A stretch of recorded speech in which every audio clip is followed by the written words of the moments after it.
Redditors, what is the most ethically questionable job you've ever had?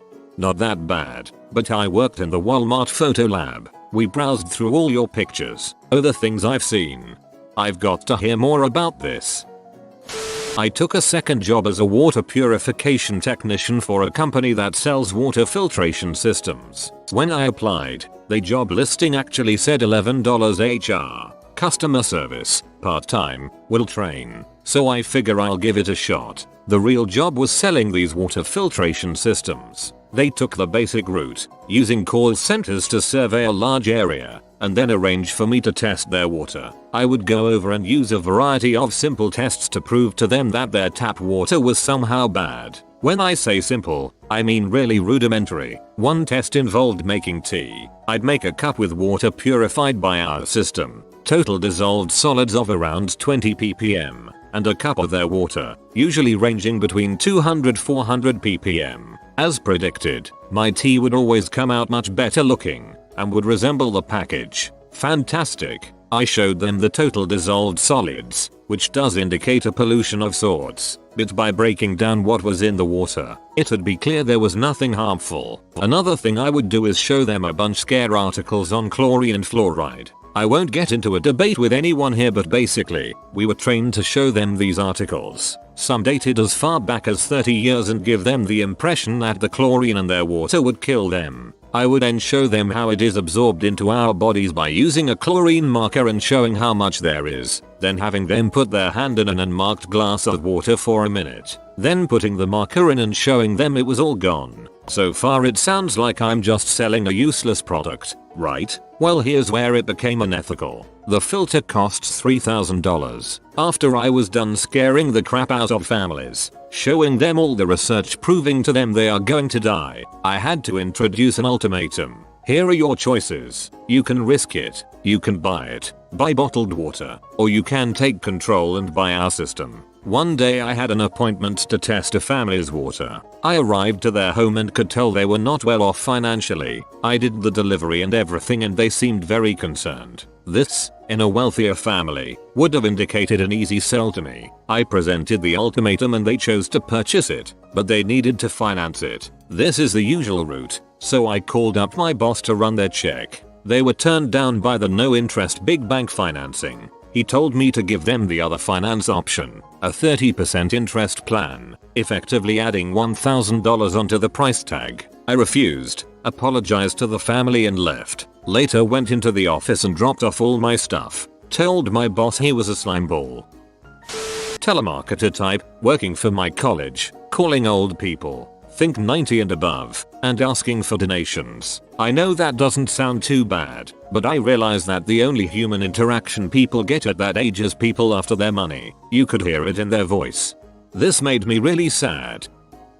Once I had a job through a temp agency where I was told I would be a receptionist. When I got to the building, it was pretty much empty. Lots of little rooms with a desk and a phone, but all of them were vacant. The only person there was a guy in a suit who led me to a room, sat me at the desk and told me if anyone called to answer the phone and transfer the call immediately to his cell phone. Nothing happened for hours. A few more guys in suits showed up and talked in very low voices, which struck me as weird. A couple girls showed up towards the end of the day and they all hung out in one of the conference rooms. The girls were dressed really gaudily and had on a crap ton of makeup.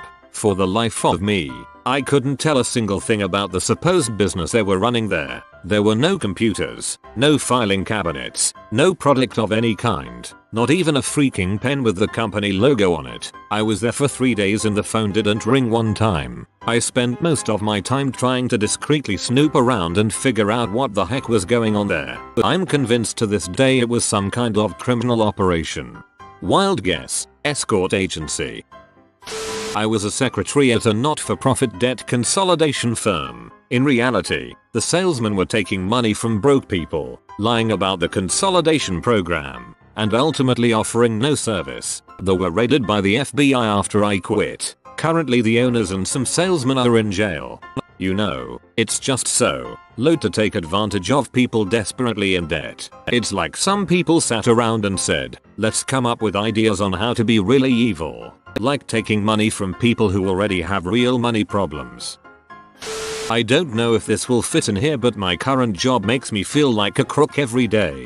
I work at an automotive dealership that touts themselves as a family-focused dealership. I've been in this line of work for over 25 years now, but this last 5 years has really made me step back and reevaluate my path in life. It used to be that dealers, at least the ones I've worked for, had some integrity. You took your car there and had professional technicians diagnose and repair your vehicle with genuine OEM parts and felt comfortable knowing you were in good hands. Not anymore. No morals exist here. We will sell you needless repairs, snake oils, and sometimes not even put the parts on your car, all while smiling and shaking your hand. And if this just so happens to be your only source of transportation and it needs a major repair like a transmission, bend over and grab your ankles. Forget about experienced technicians. If you can change oil, then you can do anything else, as long as you work cheap. It's so bad that they even fired the most ethical technician we had because our advisors would sell unnecessary repairs and he refused to do them.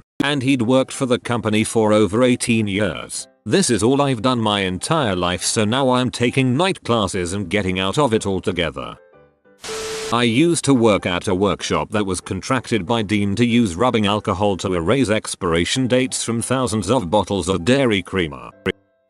I ran the graphics printing department for one of the scam modeling agencies you hear about occasionally on Consumer Advocate and local news shows. They would charge prospective models and actors for photo shoots, comp cards and classes, but had no intention of ever finding any of them actual work. They went so far as to fake auditions so it would appear as though they were lining up work. Of course no one ever passed those auditions. Sorry, better luck next time. You'd probably do better if you took our class in. The slick part was that only a few of the principals in the company were in on the scam. To most of the employees and contractors it appeared to be above board. It took about 9 months for me to really get suspicious, and when they started claiming cash flow problems and shorting me on my pay, "We'll make it up to you next month," while the boss was driving around in a $100 K plus Merc, I finally saw the forest for the trees. I wound up locking up all of their image files behind a hidden passworded setup. A pretty slick job too, if I do say so myself. The IT guy at the big ad agency upstairs apparently couldn't figure out what I'd done until they paid me what they owed me. At that point I walked. Employment agency. I had to classify people by race and offer jobs to those who were deemed to be the proper color. So illegal, but the agency had codes to bypass all legal inquiries. I took on thousands of dollars in student loans in order to afford to leave that job.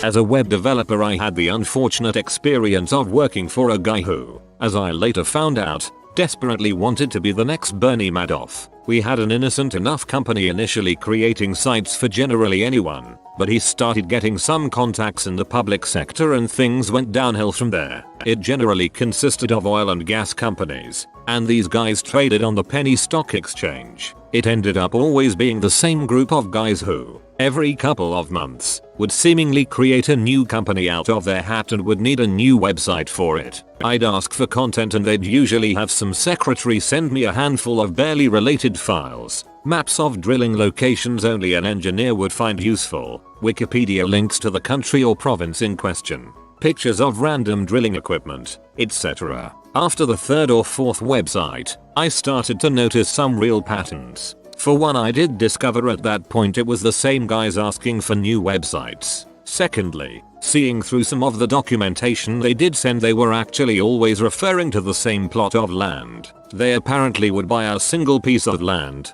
claim they found oil in it, then rake that piece of property through around 4 or 5 shells before dumping it like an old rag. My boss would tell me they were going to do a big promotion of the company and the website needed to be up by that day. That day would hit and the site would rocket from nearly no visits at all to thousands every hour. The stock price would shoot from $0.01 or even less to $1, $2, sometimes going even a little over $4. From there the stock would continually bleed out, usually in a fairly quick manner. From what I understand, the owners would be selling their shares all the way down, enjoying the ride at everyone else's expense. At various stock websites I found seriously angry comments on the symbol. People mentioning it was a complete scam, losing thousands. I think I recall someone lost his grandma's entire retirement savings. When I started investigating these shells and finding this out, I was absolutely sick to my stomach. I questioned my boss about it, and he assured me these were legitimate companies,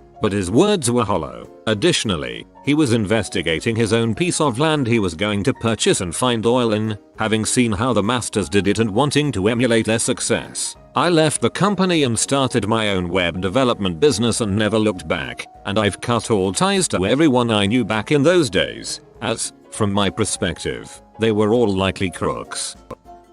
I worked for an online people search company for about a month and a half. The job itself was creepy enough, but on top of that the service didn't work very well outside of about 11 states. Most of the company's money was made from people signing up for 7-day free trials and not reading the small print to cancel it, only to be charged for a yearly membership.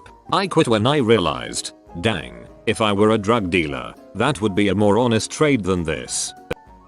Right out of high school, I took a job for a single day making cold calls for a local charity. I put that in quotes because I doubt that's what it was. They were only asking for cash donations and they would send someone over to pick them up in person. The place was inside of an old laundromat in a seedy part of town. Our desks were collapsible tables. The building was falling apart. It only had one working light in the ceiling and one in the back room area. Our manager was this chain-smoking guy who wore acid-wash denim, a foreigner concert shirt and leather vest. He was covering tats on his arms that I'm pretty sure he got in prison and not from a legitimate artist. I made a couple of unsuccessful phone calls before I decided that this was probably not a legal operation. I asked for a smoke break, told the guy I needed to get them out of my car. I got in my car and drove away, never to return again. A couple of weeks later, I saw them on the news on one of those investigative reports that local TV stations do during sweeps weeks. Ethics survey conductor. This is so genius. BTW mine included killing a lot of spiders. I know, and I tell you it gave me nightmares too. I quit it within a week. When I was 16 I decided I was going to start a web hosting company and make a lot of money. I bought a cheap reseller package for $9.95 a month. If you don't know what a reseller is, a company gives you a set amount of space on the server to sell to others for whatever price you want. Of course, being $9.95 a month I only had like 5 gigs of space and 20 gigs of bandwidth to sell. That didn't stop me from advertising unlimited hosting for anyone who was willing to pay me $10 a month. I figured I would buy more space later if anyone needed it. On top of that, I put my company all over various black hat hacking forums so I got quite a few seedy customers. In the end, one of those customers made someone angry, and the whole server got hacked. Not just my reseller, the box was actually rooted. I got all my personal info taken, my IM account stolen, and my customers' info got leaked on a well-known security disclosure website. I had so many people demanding refunds, but I didn't want to lose everything so I just refunded a couple people who I had talked to the most and disappeared. Looking back, I had no morals, and I deserved to get hacked for effectively scamming people. My conscience kicked right in after that incident and I never did anything like that again, but dang I was an idiot. The sad thing is, you are pretty much describing the standard business practice for web hosting companies. I did outsourced admin support for small web hosting companies and we had to cut contracts with so many web hosting businesses because they do the same exact thing. You've been visited by the masonry doggo. You'll never deal with an earthquake or sinkhole if you comment lay the foundation papa. If you are new to the channel, you can subscribe. I publish new videos every day. Until then, check another video, or don't. Either way, have a great day you magnificent people.